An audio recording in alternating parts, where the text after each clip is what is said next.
They're not good at stopping the spread of the virus, but they're very good at destroying the economy. And that's what we did. But they cause all these other, even if you don't have the disease, even if you are immunized or you had it and you recovered and you got the antibodies, the lockdown still affects you mentally. It causes depression, anger, anxiety, and ultimately violence. So I trace some of the, not the sole cause, but some of the violence we saw last summer in all these Antifa riots and the violence we saw yesterday on Capitol Hill, in part because people's anger level is so high because of the lockdown.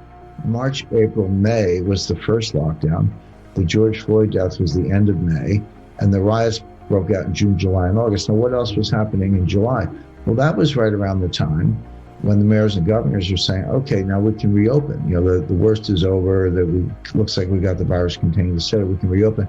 Well, no sooner did the bodegas and the coffee shops and the restaurants and the bars reopen, here come the riots, and they're getting the windows smashed, and they're burned out, and they're police in the streets, and they're boarded up. So imagine you're a small business person. You've just gone through 3 months. Half of them are bankrupt, okay, but the half that kind of survived and try to reopen, now you got a crowbar smashed through your window. I mean, and then now today you got a second wave, which is worse than the first wave. Again, right. More evidence that lockdowns don't work. So. And there you get into this difference between perception and reality. So you look at the stock market. So the stock market indices are at all-time highs. I think the S&P hit a new all-time high today. The Dow Jones and NASDAQ, they're all close to their all-time highs. And so people say, well, it went down 30% in March, but it's come back 70%. It's at a new all-time high. My 401k is restored. What's the problem? It looks all good. Well, the answer is that the stock market no longer bears any relation to the real economy. The S&P 500 is the S&P 7. And the reason is that's a cap-weighted index, meaning your influence on the index is a function of your market capitalization. Well, there are 7 stocks, and we know what they are. I mean, it's Apple, Amazon, Netflix, right. Google, Facebook, Microsoft, and Tesla. Okay, those 7 stocks are 40% of the market cap of the entire S&P. So 7 companies are 40% of the S&P market cap. They're least affected by the pandemic. And yes, their stocks are going up and their earnings are going up as well. But that means the S&P doesn't reflect the economy, because that's not the real economy. How are the other 493 stocks doing? Well, the answer is they're not doing very well. They're flat to down. And what about the real economy? When I say real economy, I mean restaurants, bars, nail salons, gyms, dry cleaners, boutique retailers, etc. So the point being, that is what they want. And, Rahm Emanuel famously said, never let a good crisis go to waste. Well, this is a good crisis, and they're not letting it go to waste. But getting back to the, people look down their noses at small and medium-sized enterprises. They say, well, you're a restaurant with 20 employees, big deal. You're not Boeing, you're not Apple Computer. Well, I have news for you. Those small and medium-sized enterprises make up 50% of all jobs and 45% of GDP. So individually, they may be small, but in the aggregate, they are half the economy. And you've just crushed half the economy. And then you got people like Larry Kudlow running around, last spring. Larry Kudlow's a nice guy, decent person, but worst forecasting record of anyone I can think of other than the Federal Reserve. And he's saying, pent-up demand, the economy is going to come roaring back in July, et cetera. Well, there's no pent-up demand. If you're locked down, you still have to pay the rent, you still have to pay the utilities, you might some benefits, et cetera. And so you're running negative cash flow, and a lot of them are just going bankrupt. So you go up and down, I don't care where you live, go up and down the streets, you'll see every 4th or 5th store, for lease, closed. They're not coming back. There's jobs are not coming back. The equipment's up at fire sale prices. And by the way, they're not paying the rent because they broke the lease. That's the first thing you do when you file for bankruptcy. The point is, there are ripple effects of this, and it'll go from tenant to landlord to lender to security holder, and it's going to take a year to play out. So we're nowhere near the bottom of this. In 2008, the Federal Reserve balance sheet was $800 billion. Today, it's about $7.5 trillion. So they printed over almost $7 trillion of new money. Where's the inflation? There's no inflation. Yeah, but that's not inflation. I mean, yeah, asset prices are up. There are bubbles all over the place. I agree with that. Bitcoin, stock market, some sectors of real estate, not all. Those are asset bubbles. That's not inflation. Inflation is what is the consumer price index, or the PPI, the purchasing index, producer price index rather. And you say, well, I got my own definition. Well, fine, good for you, but you're not going to be able to forecast policy if you're making up definitions. You got to look at it the way the Fed does. And I'm not saying that there are no problems with it. I'm not saying the models are right. They're not. But if you're trying to forecast Fed policy and forecast markets, which I do, you better look at it the way the policymakers are looking at it, because that's going to guide their actions. If you want to stay ahead of the curve in terms of policy changes, you have to look at it through their eyes. Whether the models are wrong, I know the models are wrong. I get that. I do my own modeling, but you can't just make up your own definition. Before we continue, help us by smashing that YouTube like button and subscribe now to this channel. This shows the algorithm that you value the information, and it helps us spread this message. Sharing is caring. Please like and subscribe now. Thank you. And now let's continue. The inflation benchmark that the Federal Reserve uses is a PCE price deflator, personal consumption expenditure price deflator. That's the one that's used to determine GDP. And their target for that is 2%. And they've hit that target about 2 months in the last 13 years. In other words, they don't know how to cause inflation, and we don't have inflation. But just to kind of come back to your point, Jason, so we printed the $7 trillion, over $7 trillion we talked about, and the monitor's like, oh, all that money, you're going to cause inflation. We have not. Money printing does not cause inflation. What causes inflation is the velocity of money. It's the turnover of money. But if I stay home and watch TV and don't spend any money, my money has velocity of 0. So a nominal GDP is money supply times velocity. What's 7 trillion times 0?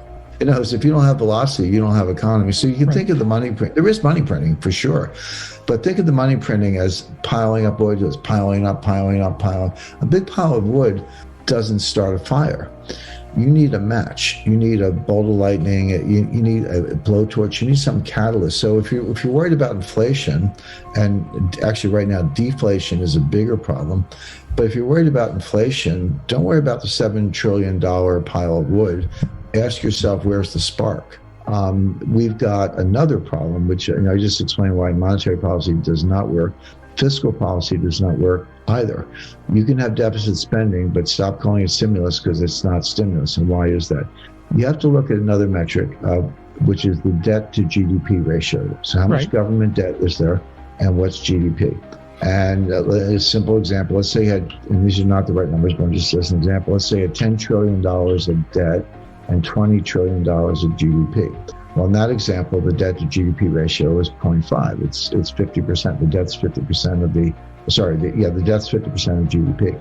Well, what are the actual numbers? The actual numbers today are about 25 trillion of debt and about 22 trillion of GDP.